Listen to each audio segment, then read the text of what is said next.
Open Space Talk, le podcast qui dénonce les discriminations au travail.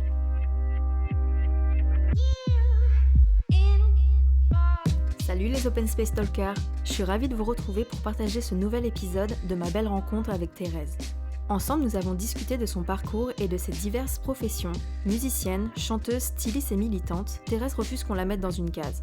Lors de ce riche échange, elle a pu témoigner de nombreux sujets, comme l'importance de la représentativité et les lourdes conséquences en cas de manque, le poids de la pression familiale face à la réussite en tant que fille d'immigrés, la vague de racisme anti-asiatique due au coronavirus, les remarques racistes dans les réunions, ou bien encore la peur de l'Occident et la sinophobie face à la Chine. Cet épisode a été enregistré avant le confinement. J'espère que vous passerez un aussi bon moment que nous avons passé toutes les deux en écoutant cet épisode. Bonne écoute! Du coup, aujourd'hui, c'est toi. Oui. Déjà, merci d'être venue. De rien. Faut quand même remercier Décolonisons-nous qui nous a mis en contact, Oui. parce que c'est quand même un peu grâce à ça. Oui. Aujourd'hui, t'es musicienne, chanteuse du groupe La Vague, Oui. styliste Oui. et militante. Oui. Donc tout ça dans une société qui aime bien mettre les gens dans une petite case d'habitude, mais ça on y reviendra forcément. Ouais. Est-ce que c'est quelque chose avec le recul qui, tu aurais pensé faire il y a quelques années auparavant ? Je pense qu'il y a quelques années, j'aurais jamais imaginé pouvoir avoir cette vie. Mais si je remonte un tout petit peu plus loin, ou même beaucoup plus loin, je me suis posé la question récemment parce que je crois qu'on m'a posé la question. On m'a demandé ce que je voulais faire quand j'étais petite. Et en fait, quand j'étais petite, je voulais être chanteuse. Et quand j'étais petite, je voulais travailler dans la mode. Donc finalement, je crois que j'ai juste laissé la place à la gamine qui est là-dedans. Et je lui ai laissé la place de s'exprimer. Et voilà, donc je fais ce qu'elle voulait qu'on fasse. Et comment t'expliques du coup de pas avoir pris directement cette voie ? Eh ben, je pense que le paramètre le plus lourd était mon éducation et surtout l'autorité de mon père. Moi, je suis à moitié chinoise, un quart viet, un quart laotienne. Mes deux parents sont nés au Laos. D'accord. Et sont arrivés à la fin des années 70 en France. Et du coup, filles d'immigrés, eux, ils n'ont pas fait d'études. Donc voilà, comme beaucoup d'enfants d'immigrés, et même pas d'immigrés, c'est pas propre que aux enfants issus d'immigration. Mes parents, ils ont voulu que je prenne justement cette voie royale, que je mette toutes les chances de mon côté, parce que eux n'avaient pas eu la chance de faire des études. Donc dès toute petite, j'avais un peu des facilités à l'école, mais voilà, ça a été bac S obligatoire. Moi, je voulais faire L, tout le monde m'a ri au nez. Ensuite, je voulais faire une école d'art, on a continué à me rire au nez, on m'a dit bah non, tu vas aller en prépa. Puis j'ai fait ma prépa, j'ai fait une école de commerce. Et après l'école de commerce, j'avais postulé au Gobelin où j'avais été prise. Mais dans le même temps, j'avais été prise pour un CDD chez Kenzo Parfum dans le luxe en marketing. Et je voulais tellement mon indépendance financière pour ne pas retourner chez mes parents que j'ai accepté le CDD qui s'est transformé en CDI. Voilà. J'ai un peu suivi tout ce parcours-là. Mes facilités, on va dire, ont permis de juste tracer ma route et surtout ne pas me remettre en question jusqu'à un certain moment. Donc tu disais que quand tu étais petite, tu sentais déjà l'envie d'être chanteuse. On sait bien qu'en tant que femme asiatique, dans les années 90, parce que tu es une enfant des années 90, en termes de représentation, il est difficile de citer dans la pop culture des femmes asiatiques. Il y avait son père. Ouais, clairement, parce que j'y réfléchis hier soir et j'étais là, Angoon. Ouais, voilà. Et ça s'arrête Je sais pas si elle est indonésienne ou des Philippines. Difficile de m'identifier à elle. Ouais. Parce que t'écoutais quoi comme style de musique Moi j'écoutais Lauryn Hill, j'écoutais pas mal de rap de hip-hop US, j'écoutais Eminem, j'étais une grande fan d'Eminem. Ça c'était plutôt collège, j'écoutais les TLC, c'est le premier groupe que j'ai écouté quand j'étais en CM1. D'accord. Après il y a eu toute la période boys band, girls band, les Spice Girls, tout ça. Et puis après un peu plus tard, j'ai été vraiment influencée, enfin mon oreille s'est forgée vraiment avec toute la scène de Bristol, Radiohead, Portishead, Massive Attack. Voilà. Et puis après, j'écoute plein d'autres trucs, mais Britney, j'étais fan. Quand Riri est arrivée, voilà, ça a changé ma vie. et puis elle est toujours... c'est quelqu'un que je suis encore beaucoup pour plein de raisons, au-delà de la musique. J'ai pu voir que dans d'autres podcasts ou interviews, tu parles de ce poids qu'a été pour toi le manque de représentativité, justement. Ouais. Et que ça a même découlé à une crise importante identitaire pour toi. En fait, c'est drôle parce que j'ai posé des mots dessus a posteriori. Je me suis rendu compte que j'avais fait un rejet pendant mon adolescence assez massif et radical de mes origines. Je voulais absolument pas être assimilée à tout ce qui ressemblait de près ou de loin à un ou une asiatique. Je regardais pas de manga, presque exprès, je n'en lisais pas, j'avais pas d'amis asiatiques. J'avais ma cousine quand même, dont j'étais très très proche. Mais sinon, il y a même eu une période où je me suis éloignée de ma famille. Mon grand-père avec lequel j'habitais m'appelait la Blanche. Et en fait, effectivement, je crois que c'est... aujourd'hui, je pense que le manque de représentativité a beaucoup beaucoup joué parce que, comme tu le disais tout à l'heure, moi j'ai été une grande fan de pop culture et je le suis toujours. Et en fait, je suis un bébé MTV. Donc j'ai regardé MTV toute ma jeunesse, MTV, MCM, les clips, les machins et tout. Et en fait, je voyais jamais d'Asiat nulle part. Le cinéma, pareil. Bon, il y avait Link dans Ali McBeal à l'époque. Mais vraiment, c'était tout, quoi. Et du coup, pour moi... si on n'était pas dans les magazines, au cinéma et dans le milieu musical, etc., c'est parce qu'on était quelque part pas assez bien, pas assez cool pour être dedans. Que moi, je voulais être une meuf cool, en fait. Donc voilà, donc je m'identifiais plutôt à des blanches, plutôt à des noires aussi. Ce qui, en soi, n'est pas un problème. Mais je sais que, du coup, je m'écartais, en tout cas, de ma propre culture. Et ça, en revanche, c'est plus un souci, quoi. Bien sûr, ouais. Et je me suis cherchée pendant longtemps, j'ai mis énormément de temps à renouer. Et ça s'est fait vraiment de façon très progressive, quoi.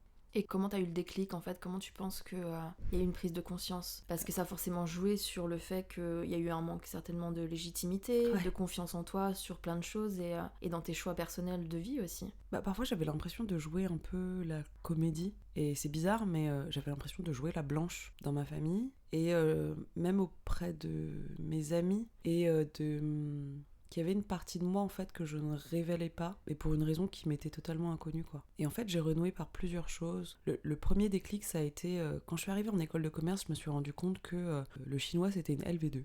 Alors ça déjà c'est un peu bizarre parce que quand tu te rends compte que des gens qui ne sont absolument pas asiatiques de nulle part apprennent une de tes langues maternelles, eh ben c'est un peu étrange. Et tu te dis ok, c'est qu'il y a un intérêt à le faire. Donc j'ai d'abord renoué presque par intérêt et pour me dire finalement c'est une langue que je maîtrise. Donc j'ai laissé tomber l'allemand à l'école et j'ai recommencé le chinois. Je me rendais compte que je m'en sortais bien évidemment puisque c'est une de mes langues maternelles. Et j'ai commencé à renouer avec ça et du coup à reparler chinois avec mes parents alors que j'habitais plus avec eux. D'accord. Un peu bizarre. Donc ça a commencé comme ça, puis après je suis retournée en Chine, je suis allée en Chine, retournée en fait, parce que j'y étais déjà allée en voyage, mais en 2006 j'ai fait un stage là-bas, donc deuxième étape, mais énorme échec. En fait je suis arrivée en Chine et je me suis rendu compte que j'étais fucking française. Ouais. Mais genre vraiment, et en plus j'étais à Pékin, donc rien à voir, Chine du Nord et tout, vraiment, on parlait en anglais dans la rue parce que j'ai absolument pas le faciès d'une chinoise du Nord, je m'habillais pas comme eux, je ne bougeais pas comme eux, je faisais rien comme eux en fait, et ils me le faisaient bien sentir, et ça a été très très douloureux pour moi, donc là je me suis refermée pendant quelques années. Parce que t'avais des attentes différentes en y allant? Ouais, je pense que j'étais dans un fantasme de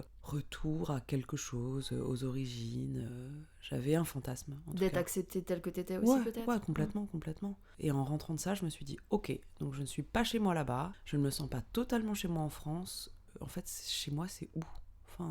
Et les années ont passé, et c'est marrant parce que, pareil, a posteriori, je me suis rendu compte que je pense que j'ai bossé chez Kenzo parce qu'il y avait ce lien Orient-Occident. Ouais. J'ai travaillé sur Flower pendant longtemps et t'avais ce truc très à moitié dans l'urbain, les gratte-ciel, tout ça, et en même temps l'Algérie elle était asiatique en fait, tantôt japonaise, tantôt chinoise, et en fait je crois que ça me parlait ce lien entre l'Orient et l'Occident alors que c'était totalement inconscient, hein. Et en fait, quand je suis partie de tout ça, après mon burn-out et tout, j'étais au chômage, j'ai commencé à écrire des chansons et j'ai eu plus le temps de réfléchir sur plein de choses. Et il y a eu un événement pas hyper cool qui était l'assassinat de Zhang Shaolin à Aubervilliers, et c'est ça qui a été le déclic. En gros, ça a été le déclic, je me suis rendu compte que ça m'avait blessé au plus profond de moi, le fait qu'il se soit fait assassiner pour des raisons raciales. Ouais. Parce que le cliché qui tourne, c'est donc que un des clichés qui tourne, c'est que les Asiates ils ont toujours du fric sur eux, notamment en liquide, et que du coup c'est devenu une espèce de petit rituel chez les caïds d'aller tabasser du chinois. Il y a même un truc qui s'appelle il y a même un rituel de passage à Vitry-sur-Seine qui s'appelle se faire un chinois, donc c'est un peu pour le plaisir, il est au nom de l'argent, et en fait ça m'a complètement révoltée, je me suis sentie vraiment meurtrie, et en fait pour la première fois de ma vie, de moi-même, j'ai fait la démarche active d'aller vers des associations pour savoir ce que je pouvais faire, comment me positionner, ce que je pouvais faire, etc. Je me suis rapprochée de la JCF, à l'époque c'était Daniel Tran le président, On a discuté, j'ai rencontré toute l'équipe, on a fait un dîner hyper chouette. Et en plus, c'était rigolo parce que la JCF, il s'avère que c'est une association à majorité Wenzhou. Donc c'est une ethnie de Chine. Et moi, mes parents, ils sont plutôt Tétiou. Et en fait, c'est drôle parce que les Tétiou et les Wenzhou, à la base même, entre guillemets, ils s'aiment pas trop. Et c'est dire à quel point l'espèce de racisme ou les clichés et tout sont profonds et ont une échelle qu'on ne peut même pas soupçonner, quoi. Enfin...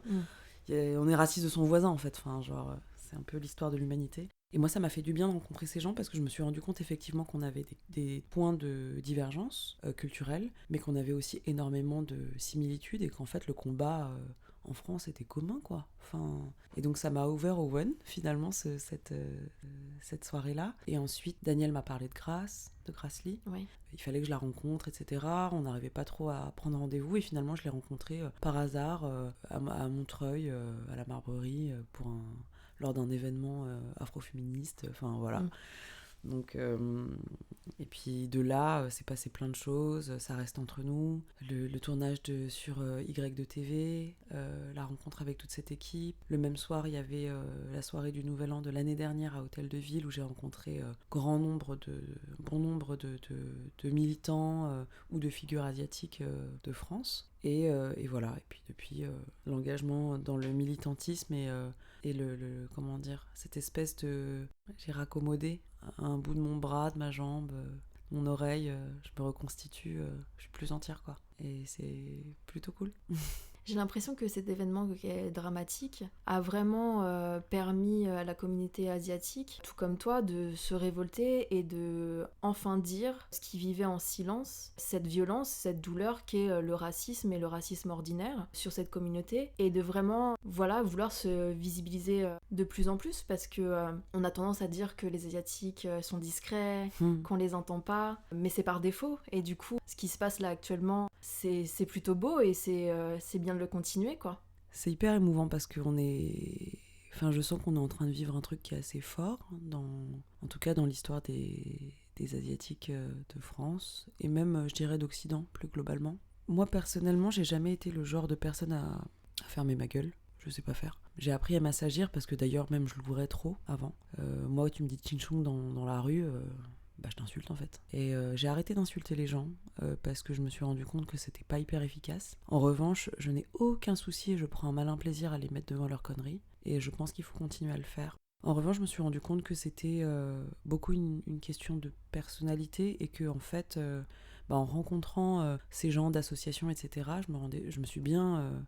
de toute évidence, je suis pas la norme par rapport à toutes ces réflexions. En général, les gens se taisent, effectivement, ils continuent leur chemin, ils répondent pas, etc., etc. Et moi, je leur dis, mais il faut répondre, en fait. Pour moi, les clichés ne viennent jamais de nulle part, aucun. Et en fait, on a le pouvoir et la responsabilité de casser ces clichés-là, quoi. Et du coup, j'invite, moi, tous les Asiates à le faire. Ouvrez-la.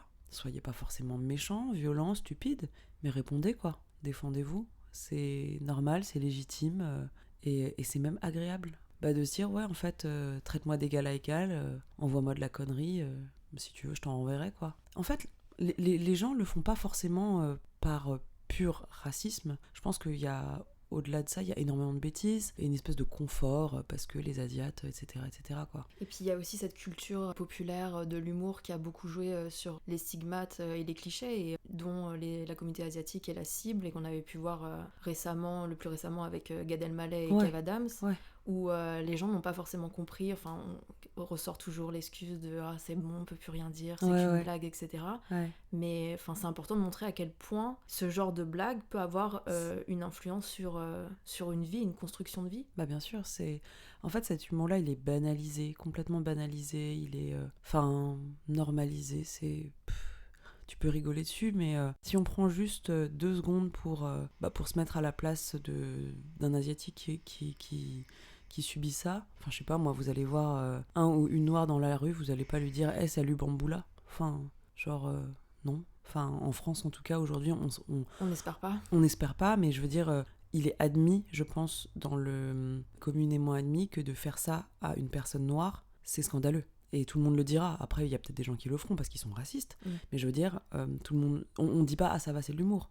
On dit c'est raciste. Tu vas pas voir un rebeu ou une rebeu dans la rue en lui disant salut, hamdoullah couscous, tu vois. Non, tu fais pas ça. Et ben c'est pareil en fait. Et du coup, moi j'ai rien contre l'humour. C'est un sujet qui est très délicat. Je pense que les humoristes ont le droit d'exercer leur travail du moment qu'ils ne véhiculent pas des clichés que moi j'estime être dangereux. Type Kev et Gad, justement, moi ce que je leur ai reproché, c'est pas de faire leur blague de merde sur les nems et les chiens. Hein. Enfin, ça quelque part, moi je suis libre de ne pas écouter, de ne pas regarder leur spectacle, etc. En revanche, quand ils sous-entendent dans leur spectacle que les Chinois ils ont de la thune et qu'ils partent jamais en vacances parce qu'ils aiment l'argent, etc. Ouais, bah ça c'est bof quoi. Au vu de l'actualité, c'est bof parce qu'ils portent aussi une certaine responsabilité. Après, ils l'assument ou pas, mais en tout cas, quand t'es un humoriste d'envergure nationale et que tu passes sur des chaînes nationales, eh ben, t'as une responsabilité. Après, tu la gères comme tu veux, mais voilà. Et au-delà de ça, par rapport à l'humour, moi je voudrais juste répondre aux humoristes que s'ils ont une liberté d'expression, et je leur souhaite, c'est tout ce que je leur souhaite, les gens l'ont aussi. Et en fait, il faut pas qu'ils s'étonnent aujourd'hui du droit de réponse, tout simplement. En fait, s'ils ont le droit de s'exprimer, d'exprimer leur humour, les gens ont le droit de s'offusquer, ils ont le droit d'exprimer leur colère, ils ont le droit d'exprimer leur consentement aussi. Hein, enfin, et voilà, en fait, la liberté d'expression, elle marche que si elle marche dans les deux sens. Mais je pense que c'est un manque d'habitude d'avoir quelqu'un qui réponde en face. Bah c'est ça. Et bah, va falloir s'habituer en fait. Exactement. Il va falloir s'habituer. Dans la partie militante, par rapport à l'actualité, malheureuse actualité, on t'a vu beaucoup sur les médias prendre la parole par rapport à la vague de racisme ordinaire qu'il y a pu avoir par rapport au coronavirus. Mm-hmm. Comment vous êtes positionné par rapport à ça ? Est-ce que ça a des impacts dans ta vie perso ? Qu'est-ce que tu penses de cette situation ? Alors, je vais d'abord répondre pour moi, parce que je vais évacuer les choses assez vite, et ensuite je répondrai pour le groupe. Moi, personnellement, j'ai pas le faciès d'une chinoise qui revient de Chine ou d'une touriste. J'ai les cheveux bicolores, j'ai mon truc dans le pif, là. Je suis habillée comme une parisienne, on va dire. Enfin, parisienne de l'Est, je précise. et du coup, je pense que les gens se doutent que je suis d'ici. Et j'ai eu des gens qui m'ont évité hein, dans les espaces publics, mais ça n'a pas été horrible non plus, vraiment. En revanche, ma position de personne médiatique, chanteuse, militante, styliste, etc., a fait qu'il y a énormément de gens qui ont commencé à m'envoyer des témoignages. Et plus ils me voyaient dans les médias, et plus je recevais de témoignages. Et c'était extrêmement, extrêmement, extrêmement difficile. Parce que au-delà de moi, ce que je vivais, comme je suis un peu une éponge émotionnelle, j'avoue qu'il y a un moment, j'étais en PLS dans mon lit, toute une après-midi à pleurer. Parce que je me disais, mais dans quel monde on vit ? Et j'avais peur. J'avais peur pour mes proches, pour les gens de faciès asiatique, j'avais peur pour ma famille, j'avais peur de plein de choses en fait. Oui, parce que pour remettre dans le contexte, il y a des témoignages qui sont passés comme quoi une jeune femme qui se fait expulser du train par d'autres personnes,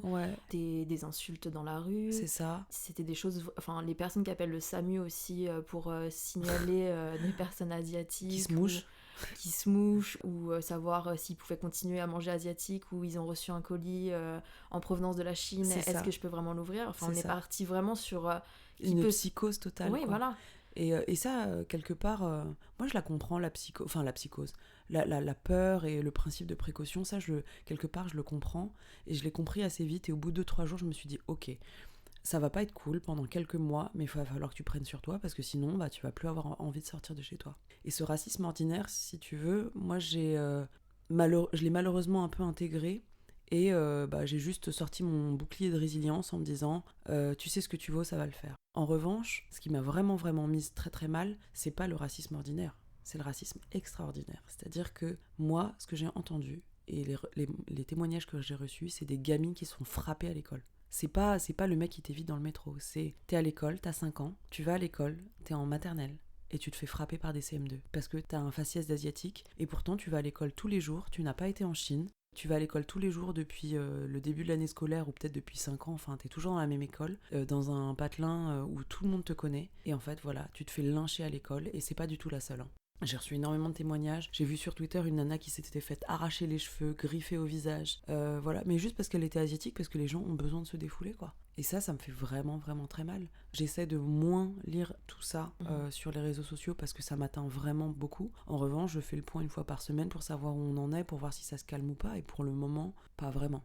Et c'est sur ça que j'aimerais alarmer les gens.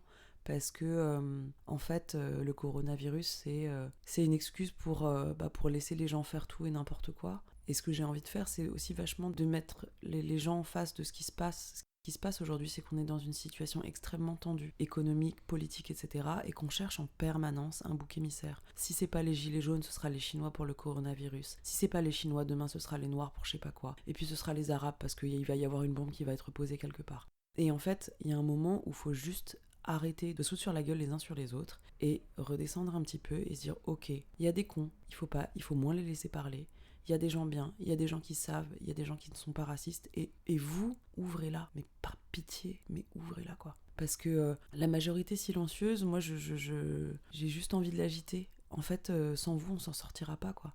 Et on est dans une époque où on a vachement besoin de solidarité. Et en fait, le discours de Rihanna d'hier, là, que j'ai posté, là, et que j'ai trouvé beau, il y a un moment, elle dit « Combien d'entre vous, là, dans la salle, avaient des amis, collègues, amants, peu importe, de couleur, de sexe, de religion différente, d'orientation sexuelle différente, etc. » Évidemment, tout le monde lève la main. Et voilà, et elle dit « si c'est votre problème, c'est aussi le leur. Ils vous aiment, non ?» Et voilà, nous, tout ce dont on a envie, moi en tout cas, ce dont j'ai envie, c'est de continuer à croire à se vivre ensemble. Peu importe que ce soit une question de couleur de peau, ou d'orientation sexuelle, ou de handicap, ou de je sais pas quoi. On essaie tous de faire juste ça.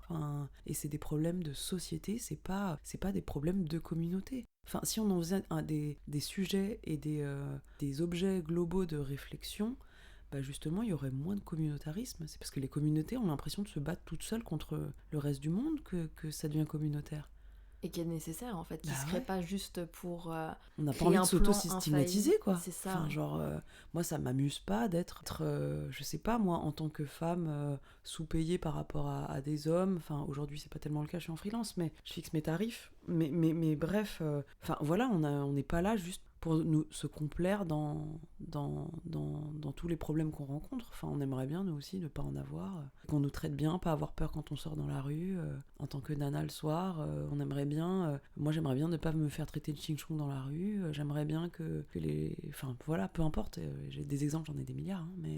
Mais ouais, La notion d'allié, c'est hyper important, ouais, en fait. Réagissez tous, hommes, femmes, etc. Quand vous voyez des actes qui vous paraissent inappropriés, réagissez s'il vous plaît. Ok, on peut avoir peur, on peut être pressé, etc. Mais le qui ne dit mot consent, moi j'y crois vachement. Et voilà, si vous n'êtes pas d'accord avec telle ou telle pratique, telle ou telle parole, que ce soit en entreprise, dans la rue, chez vous, voilà, vous pouvez entendre des amis à vous dire des choses qui vous semblent déplacées. L'objectif, c'est pas de s'engueuler, mais de discuter. Parce qu'on peut dire, là je suis pas hyper d'accord avec toi, je trouve que ce que t'as dit c'est déplacé. Point. Moi, je sais que il m'est arrivé sur Instagram de déraper et d'avoir des abus de langage. Et en fait, on me l'a fait remarquer. Libre à moi de changer ou pas. Mais le fait est que ça m'a fait réfléchir et que j'ai changé. J'ai une amie qui m'a dit, je sais pas, j'ai dû faire un post un jour et dire ah ouais, du coup, je me suis endormie comme une grosse. Et parce que c'est dans le langage courant, comme travailler comme un Chinois ou comme je sais pas quoi d'autre. Et en fait, il y a une nana qui m'a dit, une amie qui m'a dit, mais moi en fait je suis grosse et je te suis à fond sur les réseaux sociaux, tu me fais marrer, je trouve que t'es quelqu'un de super, mais ça m'a fait de la peine. Et j'ai arrêté de le faire. Et j'ai arrêté de dire ça dans ma vie de tous les jours. Parce que j'ai assez de vocabulaire pour parler différemment. Et voilà, et j'ai eu envie de le faire. J'aurais pu ne pas avoir envie de le faire, mais au moins ça aurait été un choix. Ouais, parce que souvent on parle par... Non, du tout, du tout. Et elle me l'a pas dit méchamment en plus. Elle m'a juste dit ça m'a fait de la peine. Le dialogue peut se faire dans la douceur. On a parlé de toute la partie militante. Oui. Pour revenir à la partie professionnelle, ouais. Tu disais que tu as passé une partie de ta carrière chez Kenzo. Oui. Justement par le fait que tu prends conscience aujourd'hui que c'était peut-être un choix par rapport à la représentativité ou le fait qu'il y a un mix occidental-asiatique. C'est quelque chose au sein de l'entreprise, une fois que tu y as travaillé, que tu as pu ressentir au sein des équipes? J'ai envie de dire, globalement, oui. Il y avait quand même quelques Asiatiques dans l'entreprise. C'était pas du tout du 50-50, mais il y avait des Asiatiques. Il y avait très très très peu de personnes arabes et peu de personnes noires dans mon souvenir. En revanche, ce que je peux dire de façon assez certaine, c'est que la majorité des gens recrutés, c'était des gens vraiment très ouverts sur les cultures asiatiques et sur toutes les cultures en général. D'accord. Les RH, à une certaine époque, avaient plutôt bien fait leurs entretiens, leur casting, leur recrutement. Et voilà, c'était des gens ouverts sur le monde globalement. Enfin, c'était des gens qui avaient tous un peu une activité à côté. En tout cas, dans mon équipe au marketing, on était tous des marketeurs / danseurs, photographes, chanteurs, vidéastes, peu importe quoi, mais voilà, on faisait tous un peu un truc à côté, et je pense que c'est ce qui faisait la richesse de l'équipe. Puis après, on a changé de direction générale, et on a changé de politique de RH, et je pense qu'aujourd'hui, Kenzo Parfum est plus une boîte comme toutes les autres, Ouais. mais on a eu un certain âge d'or. En revanche, ce que j'ai pu constater là-bas, tu vois, on parlait de racisme ordinaire et tout à l'heure, et en général, le racisme ordinaire que j'ai subi dans la rue depuis toute ma vie, c'est plutôt des gens un peu cons, pas forcément éduqués, enfin tu vois, qui vont avoir tendance à m'interpeller dans la rue, à essayer de me parler, semi-draguer, etc. Et eux, j'ai pas vraiment envie de les excuser, mais je pense que inconsciemment je les excuse un peu. Je me dis que de l'éducation ne leur ferait pas de mal. En revanche, je me suis rendu compte d'un truc dans le monde professionnel, c'est qu'il existait un racisme éduqué, de personnes éduquées, et un racisme bourgeois. Et ça, je pense que ça m'a fait plus mal en fait. J'entendais vachement souvent en réunion... quand j'étais en réunion avec les achats ou ce genre de trucs, ah mais ce produit sent la Chine, Ah ouais. genre c'est de la merde, c'est de la mauvaise qualité quoi. Et en fait, souvent je me retrouvais à reprendre les gens en réunion en leur disant salut, en fait je suis là déjà, et d'une part, et d'autre part en fait personne ne vous oblige à produire en Chine. Si vous avez envie de produire en France, vous pouvez aussi. Ah bah ouais mais ça coûte cher. Ah bah ouais mais il faut savoir ce que tu veux. Et quand bien même, je leur disais, et si vous voulez produire en Chine, en fait en Chine tu peux produire de tout, parce que tu peux faire de la merde, parce que le coût du travail est pas cher, mais tu peux faire des trucs d'extrême qualité aussi. Et ça, souvent, en France ou dans les grandes boîtes, on l'oublie, tu vois. Le Made in China, c'est forcément de la merde. Mais non, la Chine fait du luxe aussi. Et ça, faut pas l'oublier. Et si tu as envie d'utiliser et d'employer des gens qui font du luxe et qui ont un savoir-faire de dingue, c'est possible. Donc il y a un moment, c'est une question de choix et c'est une question de capitalisme. Ça n'a rien à voir avec l'origine du pays, quoi. Bien sûr. Donc le produit qui sent la Chine, enfin tout ça pour faire des GWP, enfin bref, c'était des cadeaux contre achat, tu sais, quand t'achètes du parfum et tout, Ouais. t'as des petites trousses, t'as des petits porte-clés ou je sais pas quoi, et voilà, ces trucs, je vous le dis, ça coûte 50 centimes à fabriquer. Voilà, maintenant vous le savez, et vous savez pourquoi c'est de la merde. Oui, il y a tout ce paradoxe de vouloir faire de l'argent sur du pas cher et en faire du plus cher, enfin du bénéfice, etc. Et puis après, de développer, de continuer à... C'est ça. De dénigrer en fait une population en entretenant le système. Bah, il y a un moment, ça marche pas, quoi. Enfin, faut se poser les vraies questions. Puis en ce moment, ce qu'on vit aussi par rapport... tu vois, le racisme anti-asiatique, au-delà du coronavirus et au-delà de la bêtise humaine, etc., il est très explicable par un phénomène qui dure depuis plus d'une dizaine d'années. En fait, je pense que ce dont les gens ne se rendent pas compte, c'est que on est en train de changer d'ordre mondial. Je parle de puissance économique, là. En 2008, il y a eu les JO de Pékin, ça a marqué un gros tournant. La Chine est ouverte depuis 1978 et en fait a fait un rattrapage économique colossal en très très peu de temps. Et il s'avère que les JO de Pékin, ça a été une grosse opération de com qui a commencé en fait à faire peur à l'Occident. Dans le même temps, on se rendait compte que la Chine prenait de plus en plus de place dans les échanges économiques mondiaux, etc. Et en 2012, Le Point a titré pour la première fois un titre que moi j'ai trouvé très très bizarre et qui m'avait vachement marqué. Et ça s'appelait « L'étrange réussite des Chinois ». Ok. Pourquoi étrange en fait? Oui, pourquoi est-ce qu'on parle de l'étrange réussite des Français ou des Américains ou des Anglais? Non, enfin... Et j'ai commencé à sentir le vent tourner. Et en fait, ce qui se passe, c'est que l'Occident, et je parle vraiment des classes politiques les plus hautes, ont commencé à avoir peur de la Chine. À raison, hein, j'ai envie de dire. Enfin, quand t'es leader, t'as toujours peur de perdre ta place de leader. Enfin, on a tous peur pour notre cul, c'est normal. Et en fait, les classes politiques ont commencé à avoir peur de la Chine, économiquement et politiquement. Et en fait, ça s'est répandu dans les médias. De façon assez light, sournoise, ça a pris des années, etc. Et en fait, petit à petit, si vous analysez le traitement médiatique vis-à-vis de la Chine, il a énormément changé entre avant les années 2010 et après. Avant, c'était ah, ils sont mignons, l'exotisme de la Chine. Enfin voilà, on parlait de la Grande Muraille. Enfin, c'était exotique et puis c'était beau. Et puis plus on était cultivé et plus on aimait la Chine parce que voilà, c'était un grand empire. Il y avait plein de traditions ancestrales magnifiques, etc. Puis petit à petit, ça a commencé à être moins marrant, quoi. Et en fait, cette peur, elle s'est reportée sur les Chinois de Chine. Donc on a commencé à amalgamer le gouvernement chinois et l'économie chinoise aux Chinois de Chine. Petit à petit, ça a glissé. Ça a glissé vers les Chinois d'Occident. Donc en fait, on a commencé à se dire, de toute façon, les Chinois d'ici, les Chinois de là-bas, c'est la même chose. Alors qu'en fait, pas forcément. Et ensuite, là où ça a été la dernière étape, plus gros amalgame total, c'est de confondre tous les Asiatiques des pays occidentaux avec les Chinois. Ouais, j'allais venir. Alors que, en fait, les histoires n'ont rien à voir, que je suis désolée pour les gens qui s'en rendent pas compte, mais confondre un Vietnamien, un Laotien, un Thaïlandais, que sais-je d'autre, avec un Chinois, c'est comme confondre un Islandais avec un Portugais. Ce n'est pas pareil. Exactement. Ça n'a rien à voir. Les gens n'ont pas la même histoire, n'ont pas la même langue, n'ont pas la même culture. Et en gros, ce qui se passe, c'est ça en fait. C'est que le racisme, enfin la sinophobie, elle est née de tout ça à l'origine.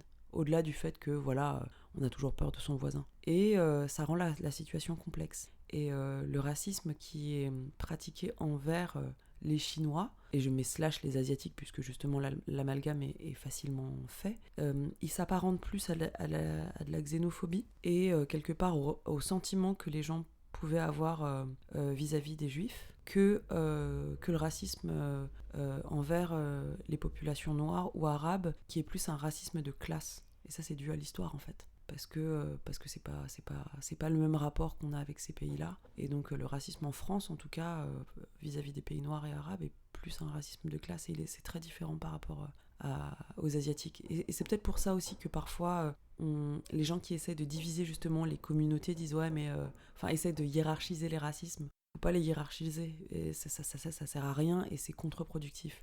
Ils existent et ils ont juste des formes différentes, mais il n'y a pas de hiérarchie de racisme. Enfin, ce serait vraiment l'hôpital qui se fout de la charité, quoi.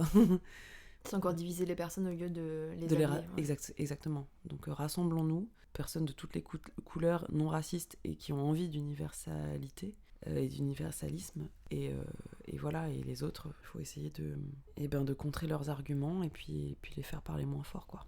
En termes de ta profession de musicienne, oui. Est-ce que tu arrives à projeter le fait que tu puisses être aujourd'hui cette représentation pour une jeune fille asiatique en France Ou c'est difficile pour toi? C'est un peu ce que j'espérais. Et en fait, je me rends compte que oui.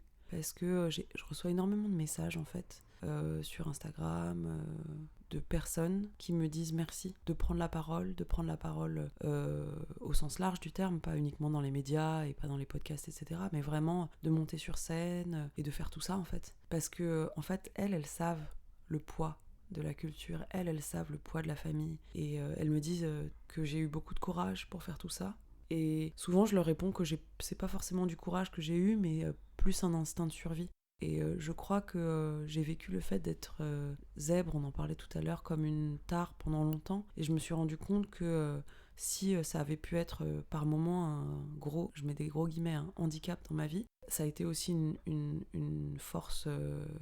une force inégalée pour faire plein de choses, quoi. Parce que justement, cette hypersensibilité a fait qu'il y a un moment où pour moi c'était une question de survie, de quitter le monde du travail classique et d'aller vers autre chose, d'aller plus vers moi, etc. Et donc je pense que c'est tout ça aussi qui m'a permis de foncer presque tête baissée, sans trop réfléchir aux conséquences, sans trop réfléchir au jugement des autres, parce que c'était vital. Il y a un moment, je pouvais plus réfléchir, j'ai juste switché, j'ai pété un plomb et je suis partie, quoi, parce qu'il fallait. Et comment ça a été perçu par ton entourage familial, du coup, où tu disais que juste avant, que tu étais beaucoup dans la case il fallait absolument d'être la fille modèle, de réussite. Ce qui est le cas aujourd'hui, tu réussis, mais peut-être différemment de ce qu'ils l'avaient perçu. Ça a été très compliqué pour eux. Surtout pour mon père. Il a eu des mots très très durs envers moi, enfin que moi j'ai trouvé durs en tout cas. Je me souviens du jour où je lui ai annoncé que je partais de chez Kenzo. Je l'ai fait dans un espace public parce que je voulais éviter que ça parte en sbeul. Et en fait, je voyais dans ses yeux presque m'appelle plus papa, quoi. Enfin, et puis je me souviens des mois après, il m'a dit mais je t'ai payé 5 années d'école, tes études et tout pour que t'ailles chanter dans le métro. Enfin, il méprisait complètement ce que je faisais. Pendant 1 an, on a eu des relations très très difficiles et Dieu sait que déjà quitter son taf pour faire de la musique, c'est compliqué socialement. Mais alors quand t'as pas ta famille qui te soutient, c'est vraiment c'est dur, quoi. Et en fait, je me suis accrochée. Moi, j'étais sûre de vouloir faire ce que j'avais envie de faire. Et en fait, je pense qu'ils se sont rendus compte, et ma mère la première, assez vite, que j'étais beaucoup plus heureuse comme ça. Ils se sont rendus compte que c'était pas une lubie, que je le faisais pour quelque chose. Et aujourd'hui, en fait, moi, mon père, il en est à me dire je crois que je comprends toujours pas tout ce que tu fais, mais je te soutiens.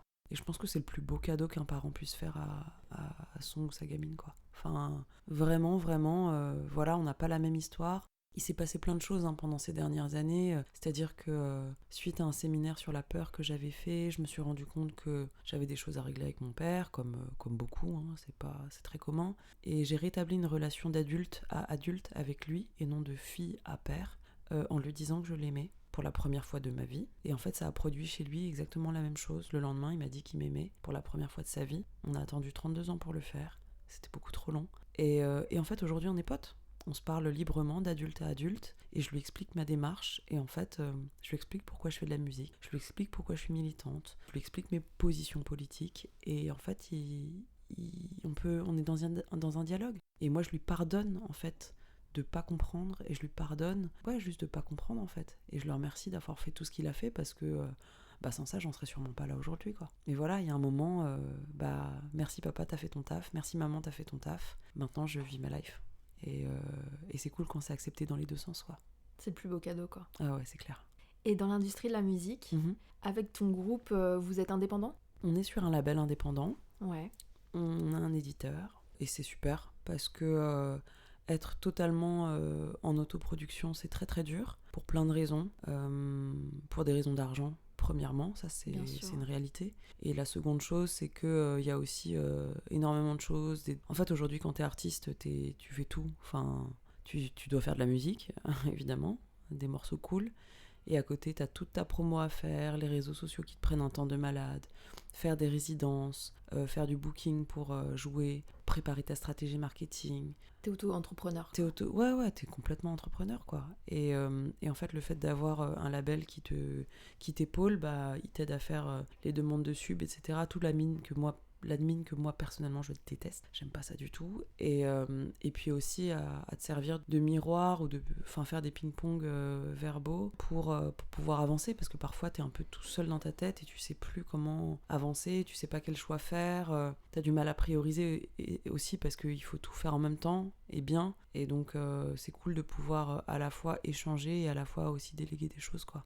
C'était une volonté pour nous de rester indépendants parce que, sur un label indé, parce que on fait une musique qui est encore pas totalement comprise, je pense, par la grosse machine. Qui est difficile à mettre dans une case. Ouais, exactement. Inch'Allah, ce sera compris un jour. Et il y aura des majors qui voudront nous suivre dans ce mélange. Mais en fait, on parlait de mélange avec Kenzo, mais moi, globalement, dans ma vie, c'est ça qui m'intéresse, je crois. C'est de mélanger tout. Et de montrer que c'est possible. Et que justement, toutes ces petites cases-là, tout est triqué, si on pétait les barrières, on pourrait faire une plus grande case, et ce serait vachement mieux. Il y aurait de la place pour tout le monde, et on pourrait bouger comme on veut dedans, et voilà, et c'est ça que je trouve cool, en fait. Les gens n'arrivent pas à définir notre style musical, on fait globalement une espèce d'électro-pop, mais avec des influences hip-hop, et des influences extrême-orientales. Il y a des guitares dedans. Là, c'est trop pour le monde de l'industrie, ouais, là, ils sont perdus. Mais vite, donnez-nous un nom, on veut savoir où vous mettre. On veut une étiquette. Mais vous chantez en quelle langue ? En anglais, en français et en chinois, mandarin. Ok, d'accord. Ils sont du père. C'est de la musique électronique, mais sur scène aussi, j'ai un tambour chinois traditionnel. Enfin, bref. Mais ce qui est cool, c'est que moi, ce dont je me rends compte, c'est que les gens, le public, les gens sont prêts à écouter ce genre de musique. Moi, c'est ça qui m'intéresse. J'attends le moment quand même avec impatience où l'industrie sera prête à suivre ce genre d'artistes-là et à mettre les moyens qu'il faut. Parce qu'il faut pas se leurrer, l'industrie de la musique, c'est une industrie. À un moment, t'as pas d'argent, il se passe rien. T'es quand même obligé d'être allié avec, quoi. Bah oui, c'est ça. Et j'attends vraiment ce moment où ils auront le déclic, où ils comprendront que c'est ça demain, en fait. et qu'ils ont la responsabilité aussi de construire demain, et j'attends que certaines majors soient moins court-termistes. Mais bon, ça, on reste dans une société où on est dans le capitalisme à court terme, et voilà. Donc, c'est difficile quand même, parce que quand on voit la dernière victoire de la musique qui a été un peu problématique par rapport à la représentation, justement, on a envie d'y croire, et à la fois, on a l'impression que cette industrie, elle fait 10 pas en arrière quand elle en a fait un auparavant, quoi. Ouais, c'est un peu ça, quoi. Je crois que l'important, c'est de continuer à y croire et à se battre, parce que il n'y a pas de...